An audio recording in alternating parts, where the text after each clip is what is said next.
Um, it's a good story, but that's not why we're here. We're here to think about game design.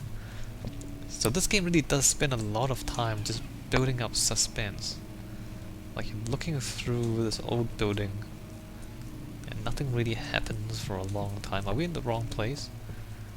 Study. See, like this. Why doesn't this corridor join with the other corridor here? That makes no sense. I mean, it makes sense for gameplay because you're meant to go around. It doesn't really make sense. Here, am I supposed to go that way first? I don't remember. It doesn't really matter. Like the map, I think it goes around in a loop, and you just go around and then pick things up as you go. Let's see. What is that? Old tomes?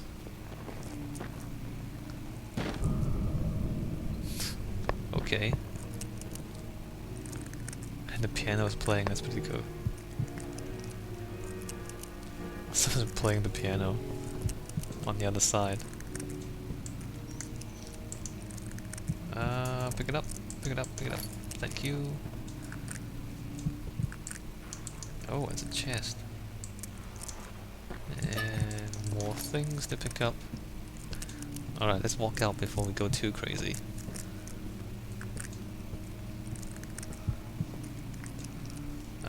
Nothing's going on here. We can light doors, but we won't. Let's just check this for loot. See, again, I'm playing this. Like, this is the second time I've played through this, so it's not. It's locked. There we go. So that's the objective. Let's come here. The piano randomly closes. Strange noises. So everything's meant to scare you, right? Just check this painting. Again, it's building up suspense, because in a lot of horror games, I don't know if you've noticed, like everything before you meet your first enemy is terrifying. But once you meet your first enemy, and you fight it, and you defeat it, then the game stops being scary, because you've just killed your enemy.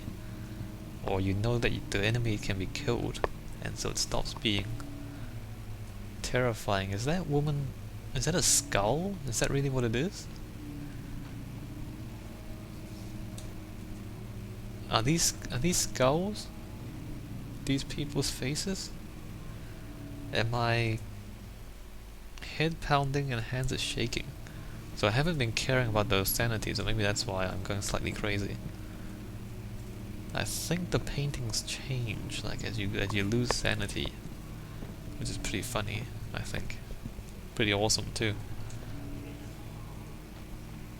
So there's the sounds again.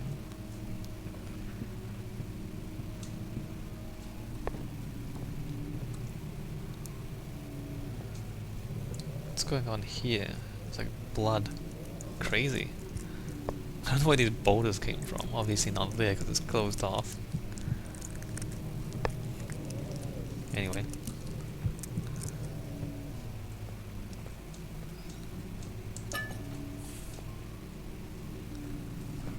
Weird sounds, and can we play the piano? Not really. Alright, more dark things. Where are we going here? I remember the first time we got to this bit. I don't think the game explains this bit here. Anyway, let's just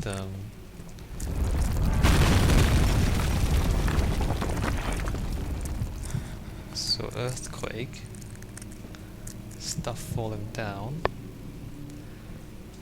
Let's see, Kingdom of Prussia, Central Prussia, which is cool. Like I think that sets up the time period of the story as well. Oh no, we're falling over again. Yeah, so that happened. 17th May, 1839. After pounding the unforgiving stone wall for what seemed like an eternity, I realized it was hopeless. I was trapped. I fell to the ground, gasping for air, trying to focus. That's when I saw a faint blue shimmer. My weakened body was heavy to carry, but I managed to push myself toward the enchanting light. So look at this, like if I try to look away from it, the camera will pull itself back. So I'm gonna push the mouse to the right, and then the camera pulls itself back. That's pretty cool, right? It was waiting for me.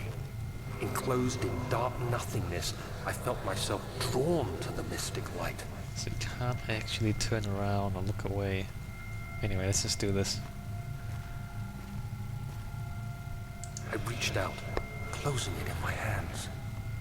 The faint glow escaped my fingers and began to spark brightly and spirit me away, unlocking alien memories of spiraling towers, endless deserts, and impossible geometry. The next thing I can remember is the grating sound of stone being lifted, the voices of the Arabs pulling me to safety, and grasped firmly in my hands was the broken pieces of a most peculiar relic. What is this blue dust? Blue particles in the air, that's pretty cool. So yeah, strange things going on. Let's see, the orb being trapped in tomb. So more background story. And again, this stuff will become, like the meaning of it will become more clear later on. Anyway, so that's that there. And if we look back, the earthquake has sealed us in. I don't know where all this rock came from. It's just like the roof's intact apparently, but a lot of rock has magically appeared. But that's pretty cool though. So it locks you in floor plans. Was there anything here? No. Oh wait, yes there is. Yes.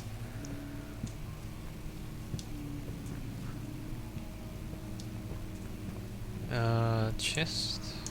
More loot.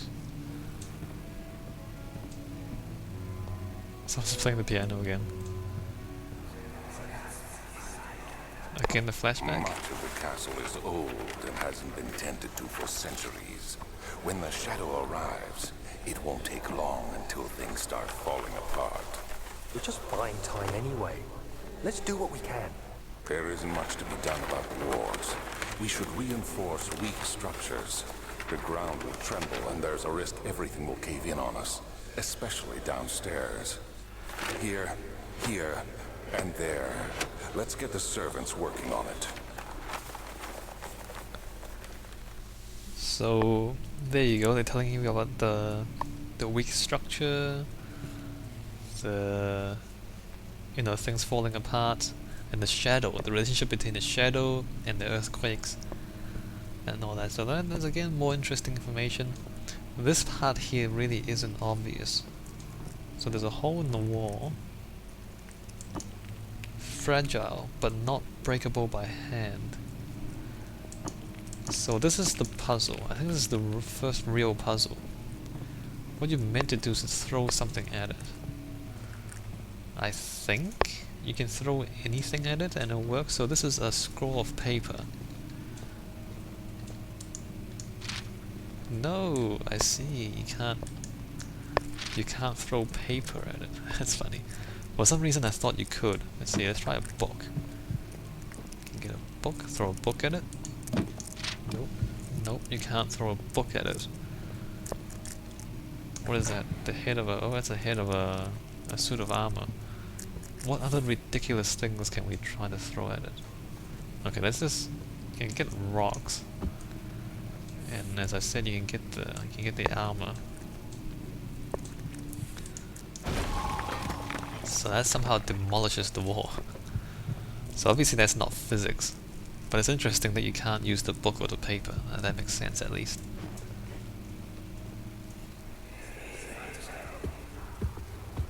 You have to be swift when you activate the first one. You hear that? If it stops, you'll have to start over. Isn't all this a bit excessive? You can never be too careful, Daniel. So that's basically telling you how to solve this puzzle. Let me just check the journal. No, don't need those. Diaries, don't need those. Some sort of organic tissue blocks the path to the refinery. Cannot be dissolved. Must find a new way out of this area.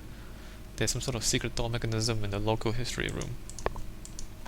Yeah, so the flashback basically tells you what you need to do. And there's these books here.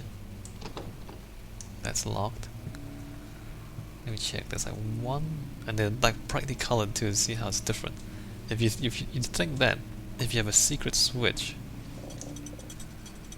hidden in the bookshelf, you wouldn't make them a completely different color, right? Anyway, so there's one, there's two, and I think there's a third one. I think. Yeah, there's a third one there, so there's three of them. But before we do any of that, let's just check this out. Oh wait, we need to break it first, don't we?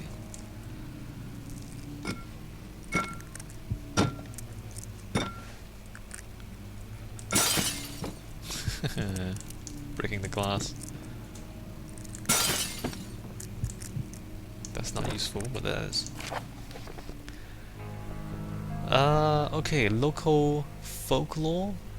Outstart and Brandenburg Castle 1801. Another region rich with lore is Outstart deep.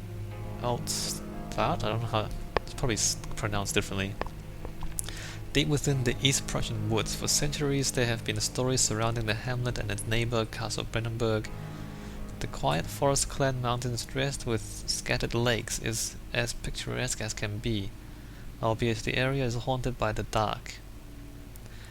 Ask any local and you will hear proof of the widespread superstition. All travelers should indulge themselves in such conversations since it will certainly serve as exciting entertainment. All of them have their own twists on the tales, but there are some motifs that keep reappearing. The Gatherers.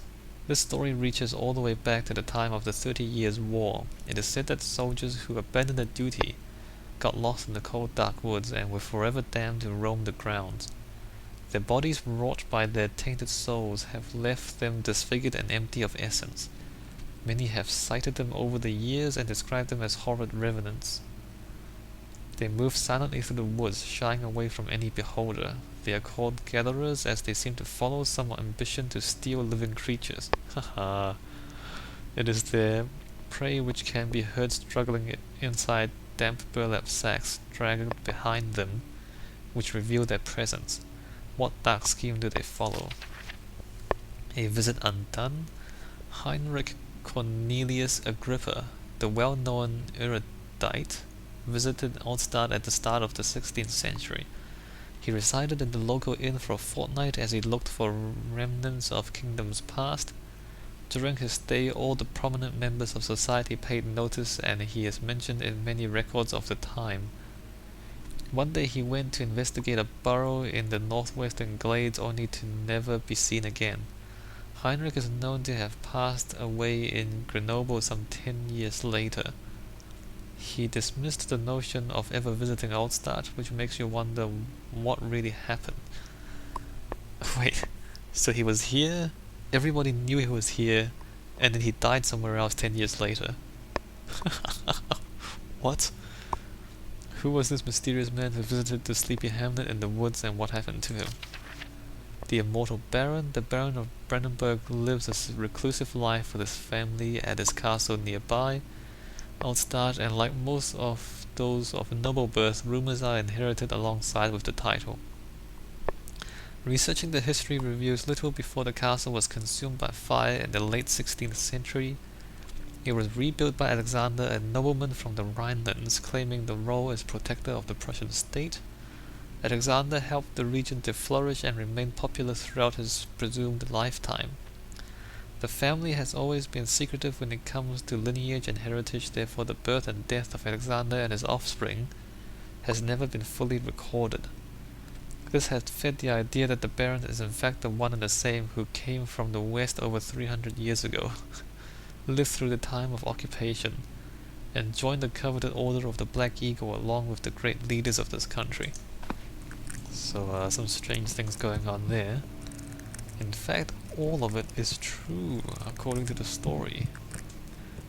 The Baron of Brandenburg is indeed immortal, and the gatherers are indeed real, as we'll see later. So that opens the secret door. This door is locked. Actually, that's... Do we meet our first enemy here? I don't remember. No, we don't. Anyway, so the cupboard's empty. Yeah, these are skulls. Look, this is the same painting. Before, what are we? A slight headache. So we're sane now. Like before, like the faces were skulls. Remember? The same painting, like the three wise men and Jesus. Like they were skulls, and now they're normal faces. So the paintings do change if you're going crazy, which I find extremely entertaining. So we have a key. Oh, this. Do I hide? I don't remember if we hide yet. Okay, we don't hide yet, never mind. We will hide later, we will hide a lot later. Regarding closing of the wine cellar, Wilhelm and his fools have endangered my research long enough with their absent-minded handling of the human vessels. The sheriff is keeping a watchful eye on the forest, and is killing my trusty servants. Wait a minute, the sheriff is killing your servant? They can be killed? It's just a matter of time until they follow the trail to Brandenburg. I need to lock Wilhelm and his men up to avoid further investigation